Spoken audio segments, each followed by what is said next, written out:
Está no ar mais um Parlando de Palmeiras. Eu sou o André Salem. Aqui na minha frente hoje, ele, Thiago Forato, como sempre. Normalmente ele tá do meu lado, Verdade. hoje está aqui na minha frente. Hoje de frente com o Salem hoje? Será? Eu vou ser entrevistado? Meu Deus. E aí, o que você acha da polêmica? Aí fala das polêmicas. Brincadeira, hoje não vamos falar de polêmica. Hoje vamos desmistificar alguns fatos, alguns mitos, algumas coisas que tá na cabeça dos palmeirenses ou que estão falando por aí sobre o clube, sobre a história do clube.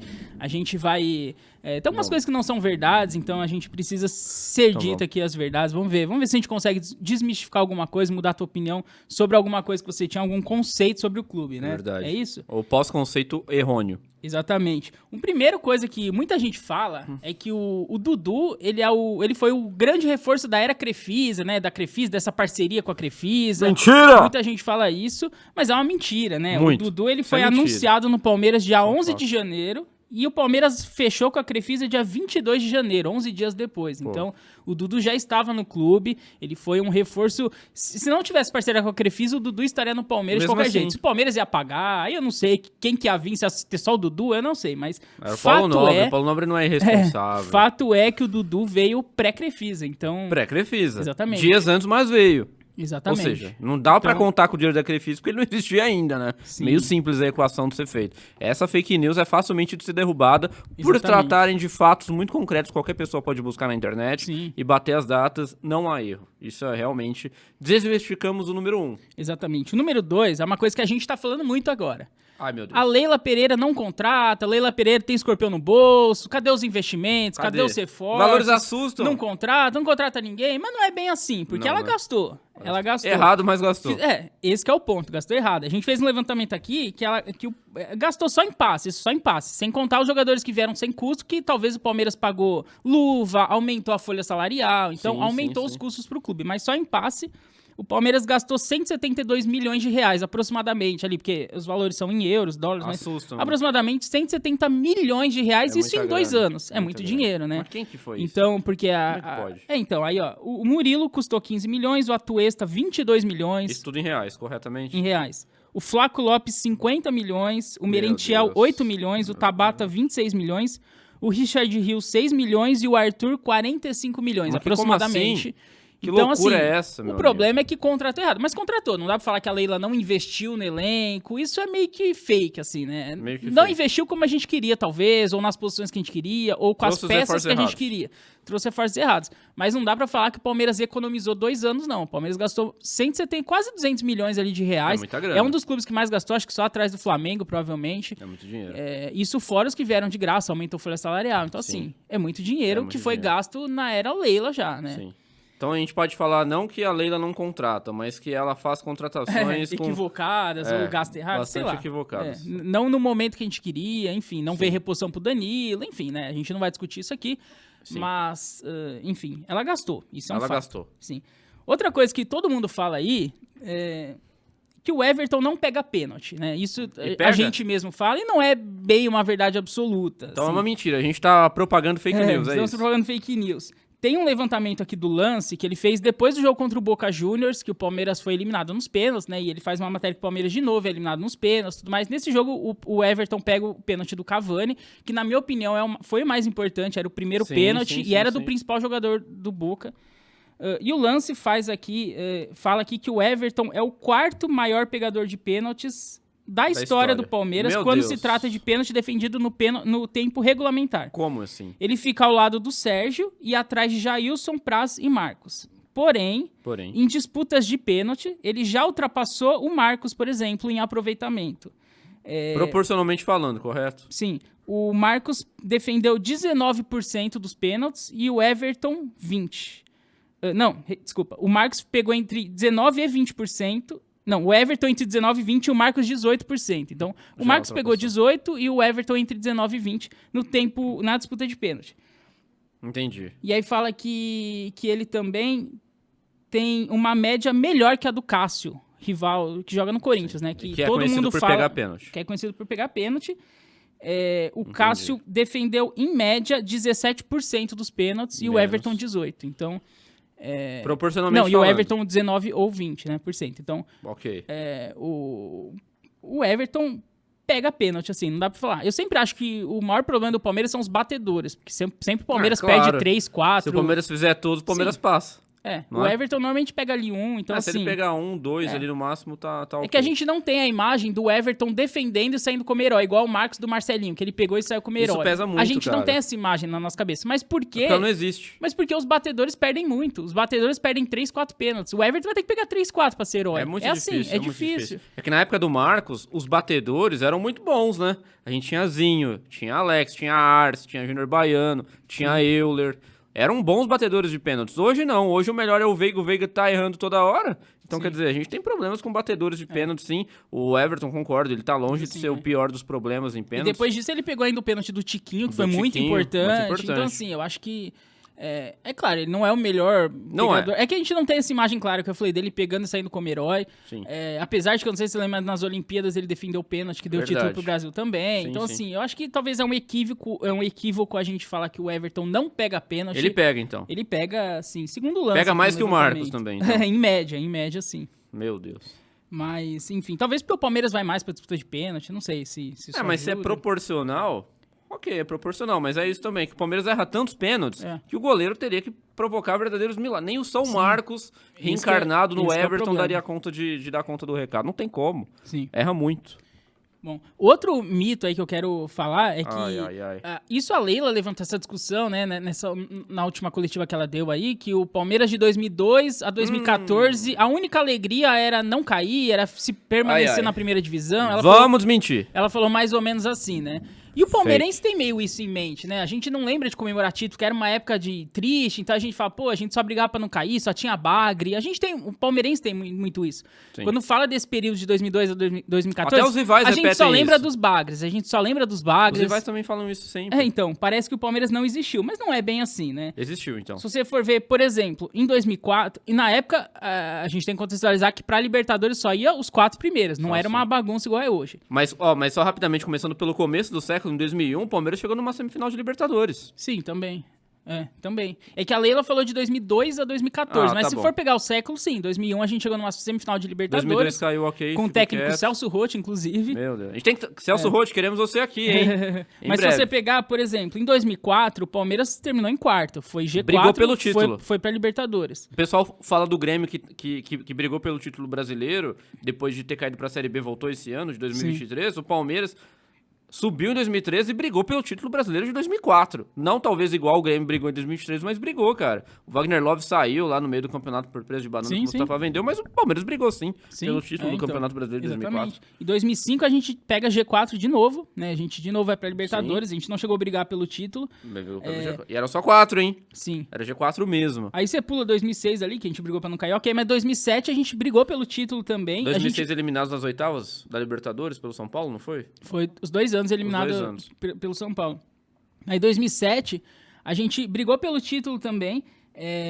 Eu vi que na 32ª rodada o Palmeiras era vice-líder do Brasileirão. Na 32ª rodada, o Palmeiras era vice-líder em 2007. Sim. O Palmeiras perde a vaga... Júnior. O Palmeiras perde a vaga na Libertadores na última rodada. O Palmeiras chega na última rodada em quarto, só dependia dele pra ir pra Libertadores. O Palmeiras perde pro Atlético Mineiro. E ficava, mas a gente não ligou porque o Corinthians foi rebaixado, então exato, ninguém lembra. A gente não ligou. Aí em 2008 a gente briga pelo título também. Na 33ª rodada, o Palmeiras era vice-líder também do campeonato em 2008. Sim. E aí foi um time também que se desmontou ali no segundo semestre. Campeão paulista. Foi campeão paulista. A gente teve uma alegria de comemorar um título, então. E no fim fomos pra Libertadores, mas brigamos pelo título. 2009 a gente brigou pelo título também. Todo mundo lembra que o Palmeiras disparou em primeiro. Enfim, no fim a gente... deu uma de Botafogo aí. Botafogueou. Botafogueou. O Palmeiras foi um dos primeiros aí que perdeu um título ganho. Exato. Aí em 2010, o Palmeiras ficou ali em meio de tabela no Brasileiro. Voltou o Felipão em 2010, na metade do ano. Mas a gente chegou na semifinal da Sul-Americana. Verdade. Pra mim, brigou pelo título da Sul-Americana. Se você chegou numa semifinal, final, você brigou. O Palmeiras brigou pelo título da Sul-Americana, chegou na semifinal. Concordo. Enfim, foi a volta do Filipão, do Valdívia, do Kleber. A gente ficou no meio de tabela ali. 2011 ficamos no meio de tabela ali. Não brigou por nada. Não brigamos por nada, mas não brigamos pra não cair. Fomos eliminados pelo Corinthians no Paulistão naquele fatídico dia que o Adriano Michael Jackson relembrou aqui, que o Corinthians escolheu o juiz, o campo. Ele até foi que o Palmeiras começou bem no Brasileiro e tal. A gente largou bem no Brasileiro, brigou pelo G4 no primeiro turno, virou o turno, alguma coisa mas no aconteceu. fim ficou no meio da tabela. Mas assim, você não pode afirmar que o Palmeiras... A alegria era não brigar pra não cair. Era brigar pra não cair. O Palmeiras não brigou pra não cair nesse ano, longe disso. Sim.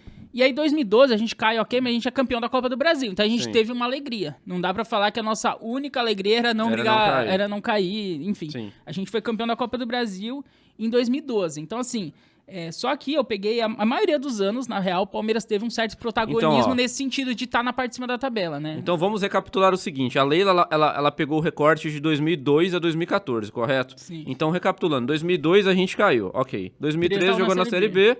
Em 2006 a gente brigou pra não cair. Em 2012 que caiu. 12 caiu, 2013 tava na Série B só. E 2014. Então foram 6 anos sim, ou brigando pra não cair ou caindo ou disputando a Série B. Sim. De 2002 a 14. Sim. Ou seja, mais vezes a gente não brigou do que brigou. Concorda comigo ou não? Sim, sim. Então... E muita gente fala também que o Palmeiras só tinha bagre nessa época. A gente tinha bons jogadores, né? A gente tinha o Marcos, tinha Pedrinho, tinha Zinho, Arce, Valdívia, Juninho Paulista, Marcos Assunção, Edmundo, Kleber Gladiador, Cleiton Xavier, Diego Souza... enfim, Praz, que veio também nesse período, veio em 2013. Ídolo Praz. Sim. Então, assim, o Palmeiras teve bons jogadores também, não era um mundo de bagres. Bons times também. Se a gente for pegar pela memória, em 2004 tinha um bom time. Sim, 2007, 2008, 2009. 2009. Até 2010 ali não era ruim o time, que chegou na semifinal da Sul-Americana. Não era ruim, Mas, sim, eram bons times do Palmeiras, sim, cara. Enfim, não é uma verdade. Não é uma verdade. Desmistificando Leila Pereira também. Agora, uma outra coisa que eu ouço muito, não sei se você ouve também, que né? Que o Abel, ele é retranqueiro, ele tem um jogo pragmático, é resultadista. Tem muita gente que fala isso, né? Ainda hoje? Sim, mas no começo, principalmente, nos primeiros anos ali, né? No primeiro ano ele era meio retranqueiro, não era? Que o Abel é retranqueiro e tal. Mas, assim, isso facilmente você pega números... Eu fiz um levantamento aqui só das temporadas que o Abel tava inteiro no Palmeiras. Então, a partir de 2021. 2020 ele pegou o bonde andando lá. Então, 2021, 22 e 23, que é o que a gente tá. Em 2021, o Palmeiras teve o terceiro melhor ataque do Brasileirão, com 58 gols. O melhor ataque da Libertadores, com 29 gols. Não dá pra ser retranqueiro sendo o melhor ataque. Em 2022, foi o supra-sumo ali. O auge técnico. O melhor ataque do Brasileirão, com 66 gols, e o melhor ataque da Libertadores, com 37 gols. O Palmeiras fez 25 só na fase de grupos. 25 gols em 6 jogos. É o recorde da história da Libertadores. É o time com mais gols na fase de grupo da história. Sim. E nesse ano 2022, o Palmeiras teve a maior goleada como visitante da história da Libertadores. Foi um 8-1 no Petroleiro. Rafael Naval fez hat-trick. Como mandante, perdão, 8-1. Tá entre as maiores como visitante, que foi um 5-1 contra o próprio Petroleiro. Então, assim, não tem como falar que o ataque é ruim. E em 2023, o Brasileirão tá em andamento. Quando a gente tá gravando isso, o Palmeiras é o segundo melhor ataque, com 53 gols. E foi o segundo melhor ataque da Libertadores, com 22 gols, abaixo do Fluminense, que foi o campeão, que teve 24. Fez 2 gols a mais e teve jogos a mais também, enfim, né? Sim. Mas, enfim, não tem como você falar que o Abel é retranqueiro. E eu fiz um levantamento também, que o Abel, nesses 3 anos, o Palmeiras do Abel, teve 24 goleadas. Eu considerei 4-0 pra cima. 4 gols de diferença. Sim, 4 gols de diferença. Ok.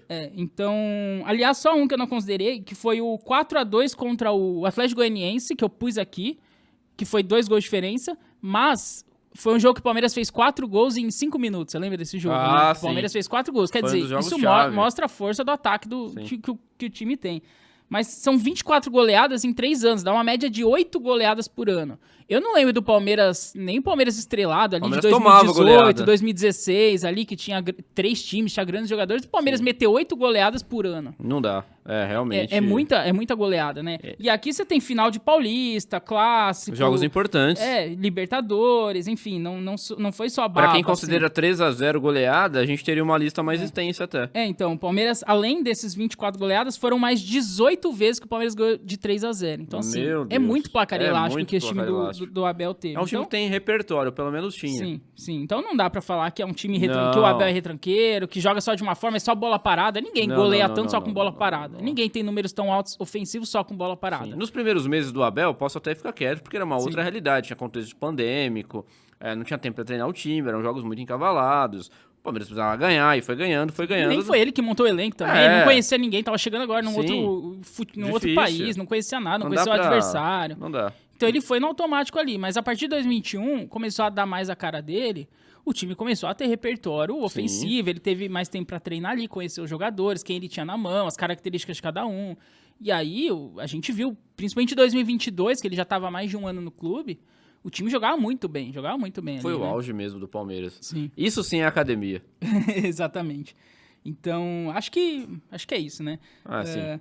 Aí uma outra coisa que eu queria falar também é que todo mundo fala que o Palmeiras ganhou o Brasileirão de 2018 com o time reserva.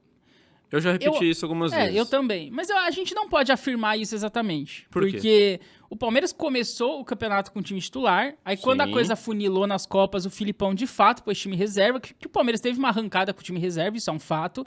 Mas depois que acabou as Copas, voltou o time titular. Tanto que o jogo do título contra o Vasco era o time titular, ali a base do time. Mas que era reserva, em dado momento. Não, o Palmeiras, num certo momento, jogou com o time reserva. Não, sim, é porque a zaga... a zaga, sim. Luan e o Gomes era Antônio Carlos e Dracena, aí depois ele trocou. Mas a base do time ali, né, o Embrião, depois o Lucas Lima também se destacou, entrou no time titular, o Daverson entrou no time titular, e aí foi meio que uma mescla ali pro final. Mas, por exemplo, eu peguei aqui, o time que o Palmeiras jogou contra o Boca, né, na semifinal de 18, que era, em tese, o time titular. O Filipão não vai pôr o time reserva aí na ele já tinha trocado a zaga, já tinha trocado a zaga. O Luan e o Gomes. Foi nesse jogo que ele trocou, inclusive. Foi. Aí o Palmeiras jogou com Everton, Mike, Luan, Gomes e Diogo Barbosa, Bruno Henrique, Felipe Melo, Moisés, Dudu, William e Borja. Esse foi o jogo da ida. Na volta, jogou o Lucas Lima de titular no lugar do Moisés e o Daverson no lugar do Borja. O time era o mesmo. Então esse é o time titular em tese, né? São esses 13 jogadores aí, talvez seriam os titulares, sim. Que era o jogo mais importante do ano. Aí você pega o Everton, no Brasileirão, jogou 23 jogos, o Mike jogou 20. O Luan jogou 16, o Gomes 14. Foram os dois abaixo, porque eles não eram titulares no momento. O Diogo Barbosa jogou 20, o Bruno Henrique 33, o Felipe Melo 29, o Moisés 28. O Lucas Lima 34, o Dudu 31, o William Bigode 32, o Borja 16 e o Daverson 26. Então, assim, eles jogaram a maioria dos jogos. Sim. Então, você não pode afirmar que o Palmeiras venceu o time reserva. Mas isso daí também pode contar entrando no segundo tempo. Sim, mas em tese ajudaram a vencer. E os pontos da primeira rodada valem o mesmo do que numa fase vale 3 pontos, todos os jogos. Numa fase mais aguda ali. Então tudo vale 3. Pode ser que o time reserva, ele segurou a bucha numa fase mais decisiva ali. Porque o Palmeiras, isso a gente pode falar. É porque o Palmeiras, naquele momento específico, nem esperava ganhar o Campeonato Brasileiro mesmo, né? O Palmeiras já estava indo pra semifinal de Copa do Brasil, de Libertadores, o negócio era ganhar as duas. Não era o foco principal. Não era o foco. Sim. Aquele Brasileirão caiu no colo do Palmeiras, cara. Caiu no colo. Ninguém esperava que o Palmeiras fosse chegar. E foi chegando. E eu lembro até que o Felipão falava, a gente ganha e não sai do 6º lugar. E foi ganhando. Na hora que a gente viu, já tava em primeiro. Falou, opa, agora que a gente já tá sem Copa Libertadores, sem Copa do Brasil, dá pra chegar. E foi chegando, chegou, cara. Sim. Felipão, mas quando você fala que o Palmeiras ganhou, foi campeão com o time reserva, parece que jogou as 38 rodadas com o time reserva. Não é bem assim. E falou, se vira, não quero saber, e foi campeão. Não foi bem assim, não né? Foi bem então assim. Você não pode dar essa afirmação. Então o que a gente poderia dizer? O Palmeiras foi campeão. O Palmeiras foi campeão. Foi campeão. E ponto. Tá. E você contextualiza, em dado momento, o time entrou com o time reserva, enfim. É o único que tem esse asterisco mas foi na história um período que o Palmeiras corridos. jogou com o time reserva, ok, mas foi um período do campeonato ali, deve ter sido algumas rodadas só. Sim. Que foi a fase mais aguda, que o time arrancou, virou líder. Então, assim, o time reserva segurou as pontas ali, foi fundamental pro time ser campeão, mas o time titular contribuiu muito pelo aquele título. Então, os jogadores ali... O elenco era bom também, isso contribui muito, né? Se a gente fosse fazer a mesma coisa hoje, o Palmeiras ia estar brigando pra não cair. Então, não tem como comparar. Realmente. Exatamente. E um último mito aqui que eu queria tirar é que já teve gente nesse podcast que você pergunta assim, o que você acha do Valdívia? Valdívia não decidia nada. Ah, mas o Valdívia já decidiu Libertadores? Valdívia ou Veiga? Ah, o Veiga fez gol em Libertadores, Mundial. fez gol no Mundial, fez gol em final de não sei o quê, final de Copa do Brasil. O Valdívia vivia machucado, Valdívia não decidiu nada, e blá blá blá. Chinelinho. Walt Disney. Com o Valdívia a gente só brigava pra não cair, com o Veiga a gente é campeão e ele faz gol em final. E não é bem assim. O Valdívia, ele decidiu o que dava pra decidir, porque era uma época que o Palmeiras não decidia muita coisa. Exatamente. Então ele decidiu o que dava pra decidir. Por exemplo, na era do Valdívia, o Palmeiras ganhou 2 títulos, que foi o Paulistão de 2008 e a Copa do Brasil de 2012. Perfeitamente. No Paulistão de 2008, ele fez gol na semifinal contra o São Paulo. Mas Paulista não vale nada. Que foi aquele gol decisivo lá, né, que ele... Foi o gol do... Acabou lá, né? No Rogério Ceni e tudo mais. Aquele gol decisivo. Um jogo duro contra o São Paulo, né? O São Paulo era o atual campeão brasileiro e tudo mais. Sim. Tinha o Adriano, Imperador. Sim. E depois ele fez gol na final, contra a Ponte Preta. Enfim, pode ser fraco o adversário, mas era o adversário lá. E ele fez gol numa final. Se é o Veiga que faz gol na final, é um craque. O Valdívia fez gol na final. E aí a gente vai pra 2012. Nas oitavas de final contra o Paraná, o Valdívia fez gol no primeiro jogo. Mas era o Paraná. Mas fez gol. Aí na semifinal contra o Grêmio, nas quartas ele não faz, mas na semi contra o Grêmio ele faz gol também. Um gol decisivo, um gol importante. E na final contra o Curitiba, no primeiro jogo, ele faz um gol. Sim. Então, assim, o Valdívia disputou 2 finais pelo Palmeiras e ele fez gol nas 2 finais. Sim. Fez gol em final de Libertadores? Palmeiras disputou final de Libertadores com o Valdívia? Mal disputava Libertadores. Eu acho que o Valdívia disputou uma Libertadores só, foi em 2013... Pô, o time tava na Série B do Campeonato Brasileiro. Não tinha perspectiva de ganhar o torneio. E fora assim, é o que a gente até falou em off. O que ele fez, por exemplo, em 2014 pro Palmeiras, salvando o rebaixamento, ele foi muito decisivo ali pro contexto do Palmeiras. O Palmeiras não jogou 2014 pra ganhar Libertadores, Mundial. Jogou pra não cair. E o Valdívia foi muito decisivo. E aqui eu fiz levantamento só de gols, fora a assistência que o Valdívia dava. Enfim, o Valdívia era mais de dar assistência do que de gol. Ele era mais um passador. Então, assim, fora as assistências decisivas, fora gol em clássico, ele fazia muito gol no Corinthians, no São Paulo, chororô, mandar Rogério calar a boca. Ele era muito decisivo nesse tipo de jogo. E as quase assistências do Valdívia, né? Porque eu lembro que ele dava assistência e os caras eram ruins. Ele falava, uma coisa é eu dar a bola pro Barcos e o Barcos fazer o gol, mas se eu der assistência... Se eu deixar outro cara na cara do gol e o cara não faz o gol, e aí? Não é assistência. Sim. Então era isso também. O Valdívia jogou com muito bagre. Ele colocava o cara na cara do goleiro e o cara não fazia o gol. Aí eu te pergunto, o Veiga, se jogasse na época do Valdívia, ia decidir alguma coisa, por exemplo? Eu não tô aqui pra queimar o Veiga, mas é que comparam muito isso. Você tá aqui pra queimar o Veiga, hein? Entendeu? Eu acho que, cara, o Valdívia, no contexto que ele tinha, ele foi muito decisivo pro Palmeiras. Muito decisivo. Não dá você comparar com o time de hoje. Em termos de porcentagem, ele jogou pouco mesmo. Ele passava a maior parte do tempo do DM, e aí não é exagero, realmente já vi levantamento nesse sentido de que ele... Mas os jogos que ele entrava, ele decidia a favor do Palmeiras. O time era outro com o Palmeiras. Sim. O Palmeiras tinha aproveitamento de quase G4 com o Valdívia e sem ele rebaixado. Isso é fato, não é a gente que tá falando. São números aí. Sim. Eu até tinha resgatado em off pra gente uma entrevista do Dorival Júnior de 2015, dizendo que sem o Valdívia o Palmeiras teria caído pra Série B. Se o treinador falou isso, o que a gente pode refutar? Não tem o que falar. Sim. Mas é isso, cara. Não tem como você afirmar que o Valdívia não decidia nada. Não. A gente apresentou aqui fatos, números e não contra fatos não há argumentos. Exatamente, meu amigo Thiago Forato. Ficamos por aqui. É isso. E comenta aí se tem alguma coisa que você acha que é verdade, não é, enfim. Você acha que a gente tá mentindo? Se a gente tá mentindo, fala aí. Fala na cara, vamos ver se você tem coragem. Quero ver. Vamos ver. Mas é isso, se inscreva no nosso canal, ajuda nós, engaja esse vídeo, curte, compartilha. Vai ter corte desse vídeo aqui. Será? Ah, vai. Aguarde. Meu Deus. Até o próximo episódio. Tchau.